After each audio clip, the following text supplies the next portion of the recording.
Hey guys, here we have the 2022 GEO. Model number is ET21QBS. We'll start up front and walk around.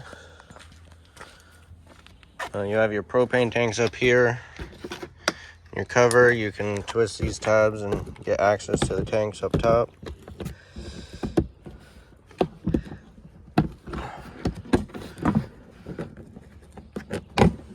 Then you can turn them on, just turn these valves.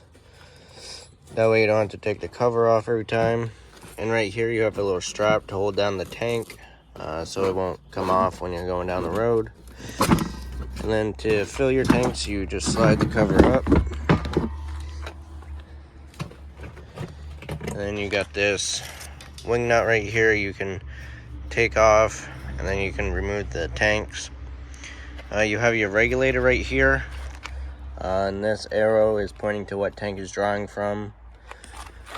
And right here, there's a little window. Let's see. So there's a little window right now. Well, it's clear because I just opened the tank. But if that goes red, that means the tank went empty. And this is an auto changeover regulator, so you can have both tanks on. And whatever tank it's pointing to, if that one goes empty, that'll still turn red. But the valve inside will automatically start drawing from the other tank. Then you have your 7-way right here for your lights and brakes and your chains. And then you have a breakaway cable right here, which that's just an emergency brake. And it comes with a carabiner. You'll hook that next to your chains, never hook it to your chains. Then you have your 12-volt battery up here. And then your tongue jack, you have just up and down. And a little light to see when you're hooking up at night. Then we'll go to the side. Now you got your storage compartment right here. This is a pass-through storage, so there's another door on the other side. But it has magnets, and it'll connect to that magnet up there to hold it open. There is a couple lights in here, and just push button in the center, and there's one on that side. Your power cord's up here. This is the only storage up here, so this is where you'll have to store it. Then you got a little spray hose right here, and then you have a couple cranks.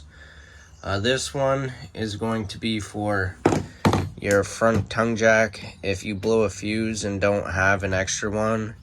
Or if for some reason you're just not getting power to it, you can crank it up and down manually.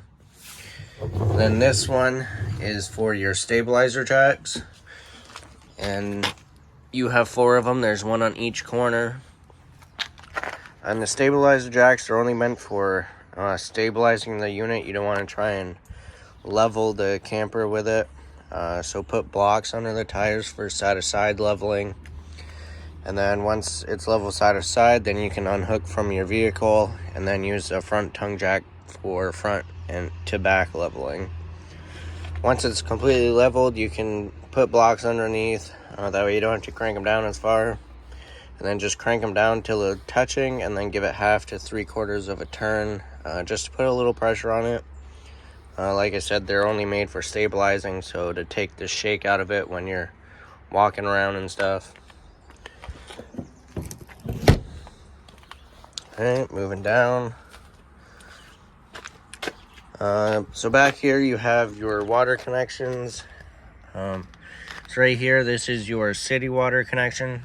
So when you go to a campground, that's where you will hook up your water hose with the pressure regulator.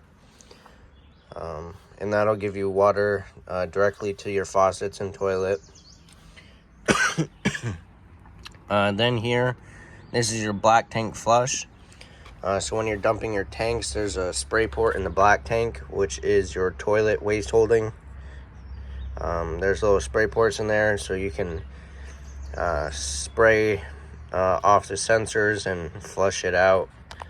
The outlet for the sewers right here, that cap just twists off and you twist your sewer hose onto it. And then your valves, you just pull open to drain it. and it's labeled up here. So the sewer holding tank is that one over there. That's your black tank. So that's toilet. Then your wastewater tank is this one on the left, and that's going to be your sink and shower water. You'll leave these closed while camping or using it. There's a monitor panel inside. Once your tanks read about 2/3 to all the way full, that's when you come out and pull the valves to dump them. I recommend dumping the black tank first. Then once that's empty, if you want to use a black tank flush, you can do that. And then once you're done with that side, close it and then open the gray tank, and that'll just flush out your sewer hose so it doesn't leave a mess in it. Then you got the spray port connection, so that's where that hose up front will connect to, and that's cold water only. Then you got your cable hookups right here, and then your power cord will plug in right here. There's an L-shaped prong, and if you look on the end of the power cord, there's going to be an L-shaped female end. So there's only one way for it to go on. Get it lined up, push it on, and then give it a quarter turn. It's just a little bit of a turn, and that'll lock it on. Then there's a coupler that you can screw on to hold it on to make sure it doesn't come loose. And this is a 30 amp unit. So if you're gonna run the AC, it requires a 30 amp plug-in for when you're plugged in at like a campground, they'll have 30 amps. But if you're at home, you'll have to get an adapter to plug into a regular house outlet. On that, you'll be able to charge your battery up, get your fridge cold and whatnot. But you just can't run the air conditioner because that requires the full 30 amps. Alright, moving down to the back, you got your bumper right here, and these caps pull off, and that's where most people store their sewer hose.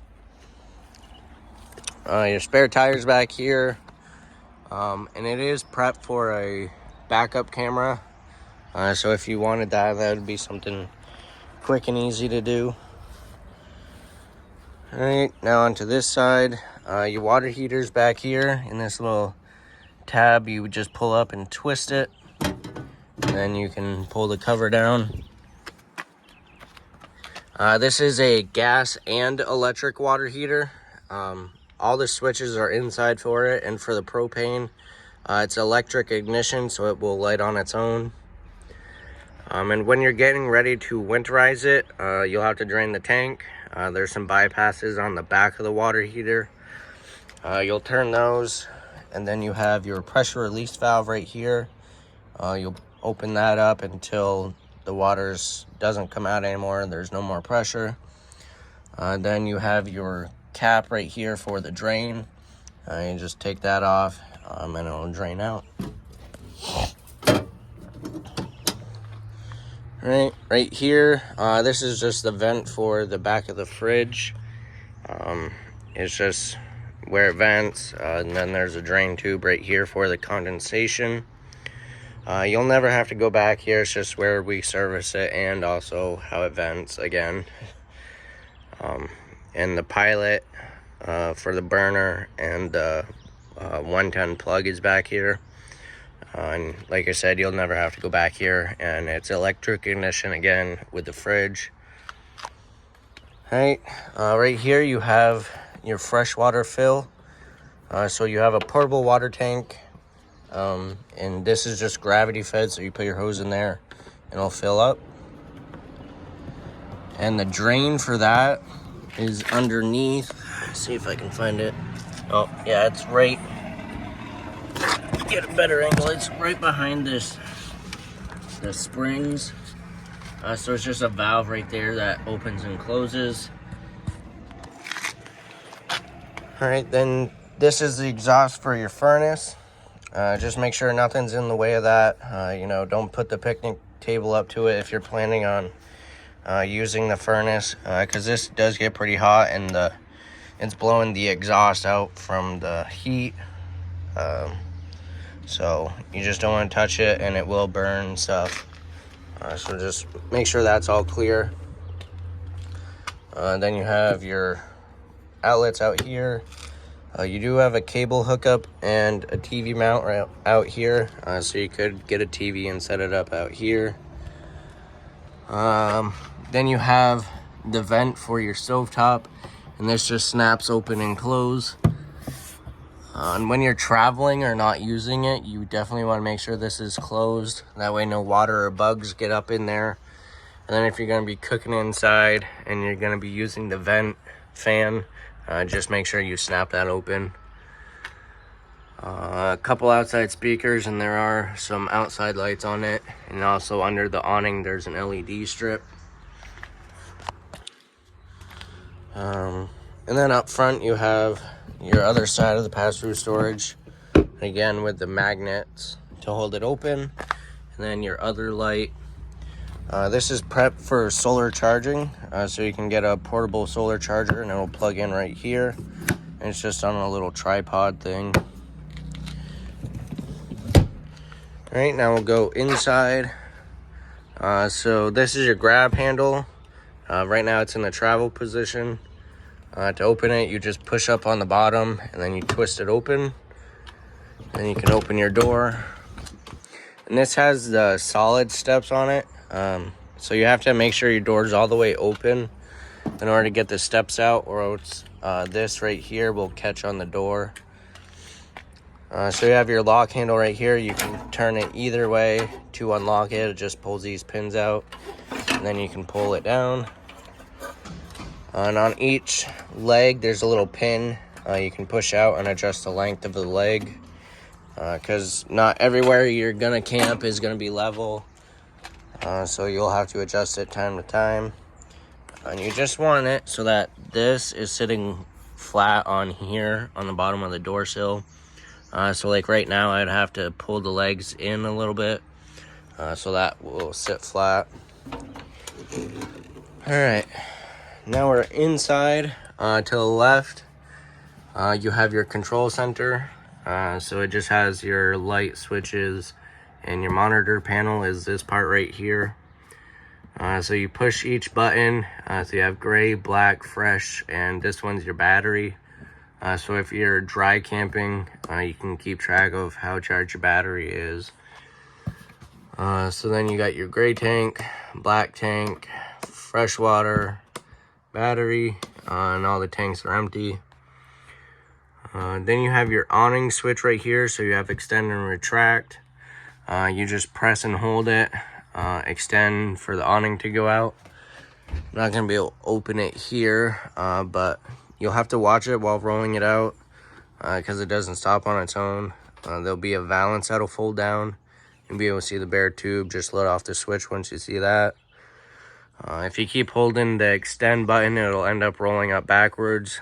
And sometimes it causes damage and sometimes it doesn't. So you just want to be careful of that. Don't roll it up backwards. Then you have your slide room switch. Same thing, press and hold in or out. And this will stop on its own once it's all the way in or out.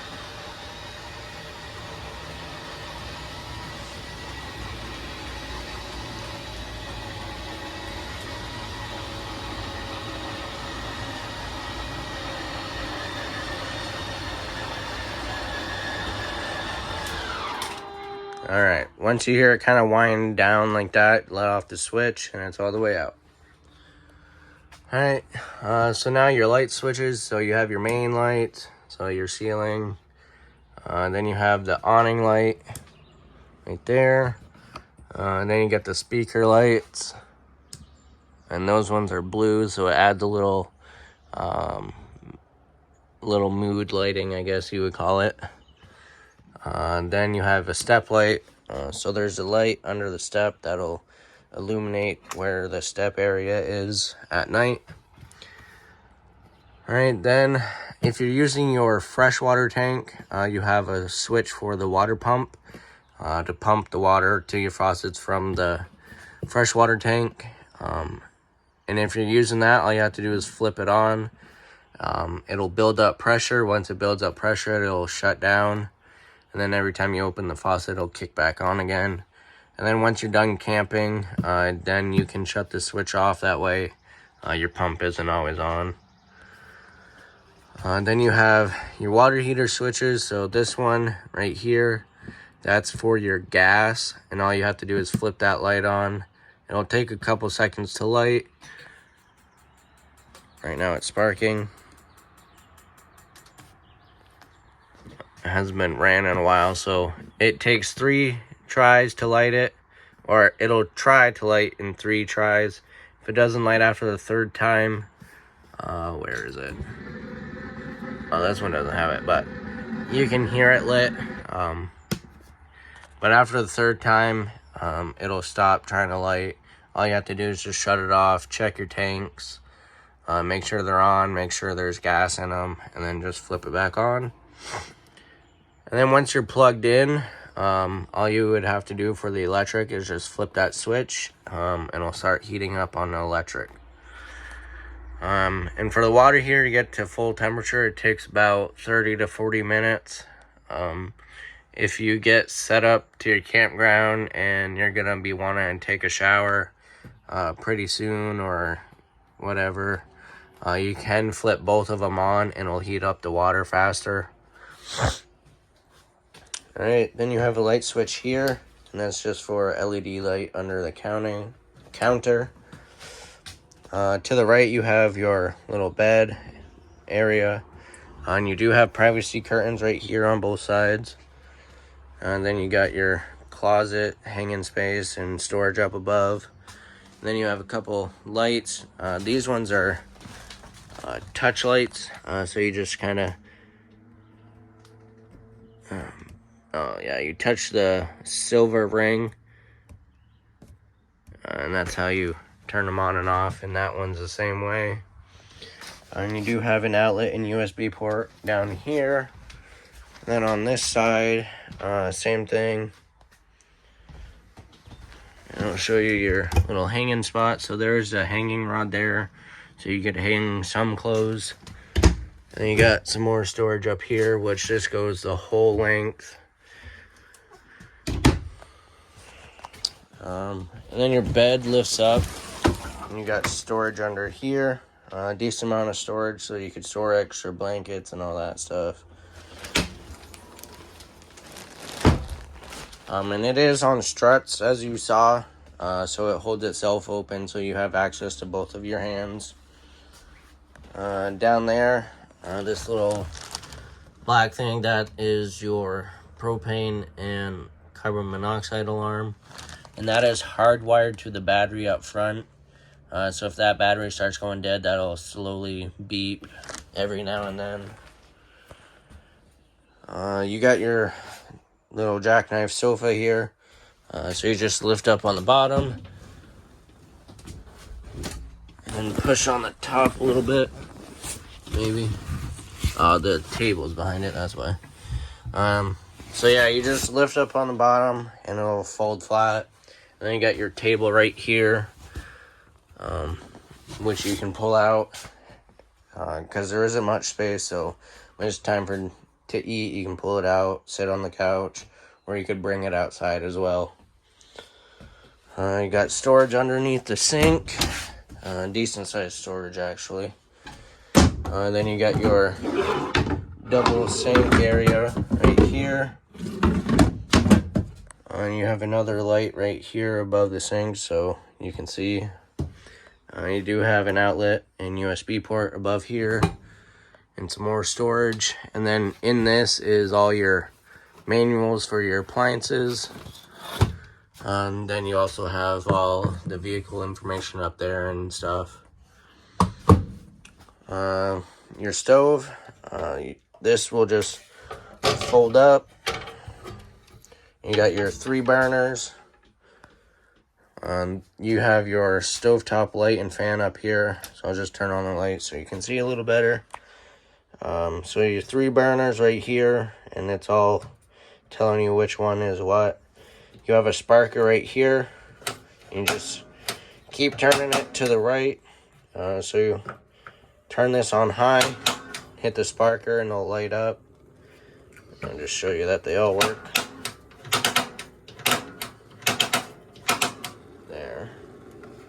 and the last one. There. So now they're all lit, and then you can change it low or high, then turn it off. This button right here is a light for around the knobs, and it's also your oven light.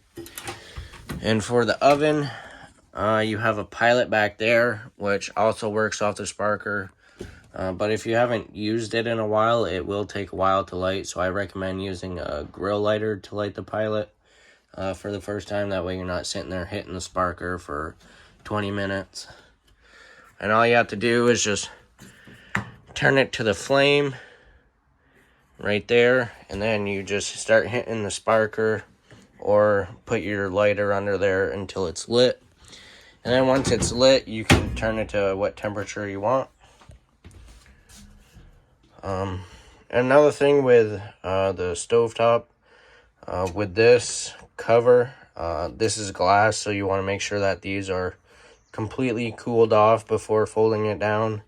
And there's even a label there and stuff telling you to make sure they're cooled off, because it will shatter the glass if those are really hot. So you just want to be careful of that. Then you have household microwave right here. Then the fan, I'll just show you that it works. Alright, then you have your fridge and freezer right here. So you just pull open the handle like that. You got your fridge.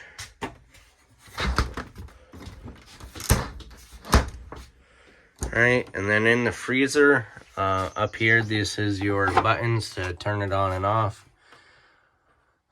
So push it on, it'll beep at you, and now it's on. And this button will control what source it's running off of. So with it pushed in, right now it's on auto, so it's looking for electricity first. If you're not plugged in, or if you lose power overnight, it'll automatically light on gas if your tanks are on. And then if you just want to make sure you're only on gas, you can push that button out and it'll light up. If it's not able to light on propane or there's no electricity, it'll start beeping at you, and these two will be lit up. All you have to do is just turn it off. Make sure your tanks are on, make sure there's propane in them, and then make sure you have power to your shore power. Make sure that's all set, didn't trip a breaker or anything, and then just turn it back on. Then you have your little entertainment area, so you got some storage here, and that goes back there. You do have the TV mount, and this slides up, and then you connect this part to the TV, and then you can slide this out and bring it outside. And you got your cable hookups here, and there's a little button here for the booster for the antenna on the roof if you're using the satellite outlet. And then your radio is also a DVD player, so all you would have to do, actually I believe it's in the blue bag that has all your manuals, the what cord to go from here to the TV so you can watch a movie. And then your radio is obviously right here, so you got your power button, and then it's just like a regular radio. Then your thermostat is right here. So right up here is your on-off switch. And then down here is your temperature control. With these ones, when they're brand new, they're kind of hard to turn on and off. But all you have to do is just put your thumb on it and pull to the left, and you'll hear it snap. Same thing, turning it off. You're not going to break it. A lot of people think they're going to, but you just got to keep pushing it until it clicks. And then if you're storing it for the winter or not using it, you definitely want to make sure it clicks all the way to off, because this only goes down to 50 degrees. So obviously in the winter it gets colder than 50, so you just want to make sure that's off, or else it'll keep trying to light. Alright, last but not least is your bathroom. So you have your toilet right here, and there's a little foot flush pedal right there. You just press that and it'll flush it down. If you press it halfway, it'll add water to the bowl. That way there's more water going down with this stuff. And with the RV toilets, it's always better to have more water. That way the tank doesn't get all clogged up and stuff. It's always better to have more water than not. That way everything will come out at once. Then you got your shower, hot and cold. And then your shower curtain. Just pull open like that. And then to close it, you just push it. And make sure you have your hand on it, because if you let go, it's going to snap back, because it's spring loaded. So you just slowly guide it back in. Then you got a whole bunch of storage. You got a drawer. You got more hanging space right here. And then you got all this storage under here. You got your sink. And then your medicine cabinets up here. Light switch right here for the ceiling lights. You got your GFCI outlet right here. This is the main one, so that's where you would reset it if it trips. Then you have your vent fan right here. So you have this knob to open the lid for the vent, and then this black button is to turn on and off the fan. And then your air conditioner. The controls are right up here, so you just have your temperature set. So that's going to be as cold as possible, and then this is going to be not as cold. And then you got your fan speeds, so you got low, medium, and high. And we're not plugged in right now, so it's not going to come on. Then you got these little flaps on each side, so you can open and close them. If you have those open, you can move that slider so it opens here and it'll blow straight down. If you're just getting set up and it's really warm in here, you can have that open and it'll blow directly down and it'll cool it down faster. And then to maintain the temperature, you can close that and then spread out the air equally by opening the flaps. And so that is everything to do with the 2022 GEO.